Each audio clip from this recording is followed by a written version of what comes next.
Guys हम माता अर्थ कुमारी मंदिर के पास जहाँ से हम होकर गए थे और देखते हैं कितनी लंबी लाइन लगनी पड़ेगी, क्योंकि दर्शन तो करने ही है माता जी के। लाइन लंबी लगनी पड़ेगी तो देखते हैं क्या डिसाइड होता है।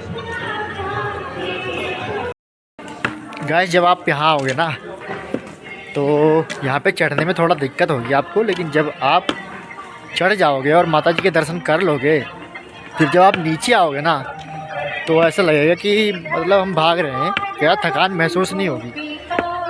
हालांकि आप थके हुए होगे लेकिन आपको थकान महसूस नहीं होगी, जैसे मुझे नहीं हो रही है। और गाइस जब मुझे पता नहीं था कि कैसे चढ़ा जाए, मतलब लंबी सीढ़ियों से चढ़ा जाए या फिर शॉर्ट सीढ़ियों से चढ़ा जाए, तो मैंने कुछ चढ़ाई शॉर्ट सीढ़ियों से की, मतलब शॉर्टकट में, और कुछ सीढ़ियों की चढ़ाई लंबी से की।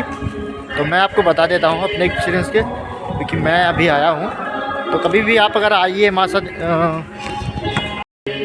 गाइस, मैं आपको बता देता हूँ, अगर कभी आप आते हो वैष्णो माता जी के दर्शन करने के लिए, तो अगर आप सीढ़ियाँ चुनते हो तो सीढ़ियाँ जो है ना वो ये लंबी वाली चुनना, क्योंकि जब शॉर्टकट आप चुनोगे ना तो उनमें चढ़ तो जाओगे जल्दी, लेकिन थकान महसूस बहुत होगी और ज़्यादा दिक्कत आ सकती है। इसलिए आप जब भी आओ तो ये जो लंबी कतार वाली सीढ़ियाँ हैं जिस पे खच्चर वगैरह चलते हैं, वही सीढ़ियों पे आओ आराम से, क्योंकि अगर उस पे आओगे तो आप थक जाओगे बहुत ज़्यादा और पैरों में भी आपके दर्द होने लगेगा।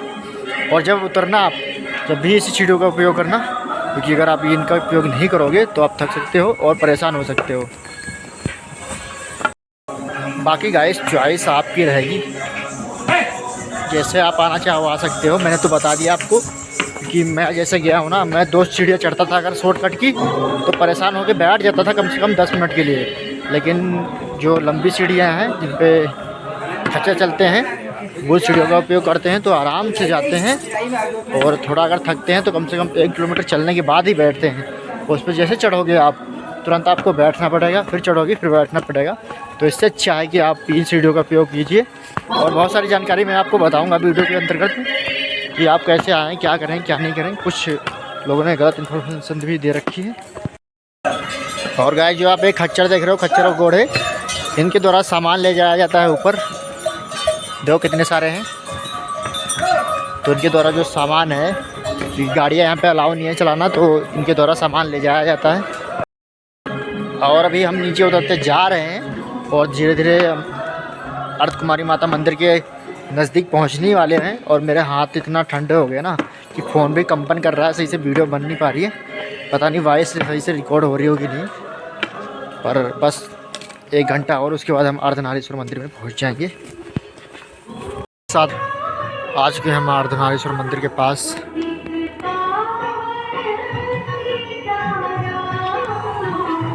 ये रहा हमारा अर्धनारीश्वर मंदिर।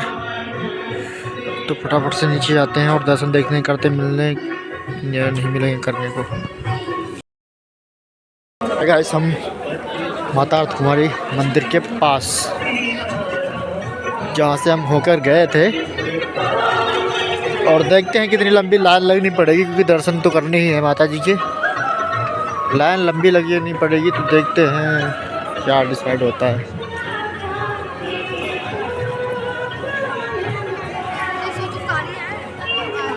पब्लिक यहाँ नहीं है, पब्लिक सारी सो रही है इधर।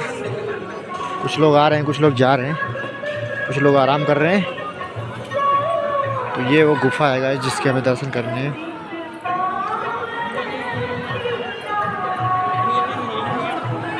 चलते हैं अंदर पर्ची लेके।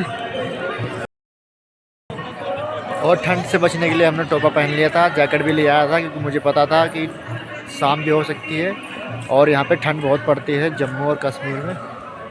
तो हमने अपनी व्यवस्था कर ली थी, उसके अकॉर्डिंग हम बच गए, वरना ठंड बहुत हो रही थी। तो अभी मैं अंदर जाता हूँ और देखता हूँ पर्ची का टाइम आ गया होगी। यहाँ पे पर्ची पहले कटवाओ फिर दर्शन करने को मिलते हैं। मेरी आवाज़ बिल्कुल डाउन हो चुकी है, मैं बोल नहीं पा रहा हूँ क्योंकि थक चुका हूँ ना गाइस, इसलिए बोल ज़्यादा नहीं पा रहा हूँ।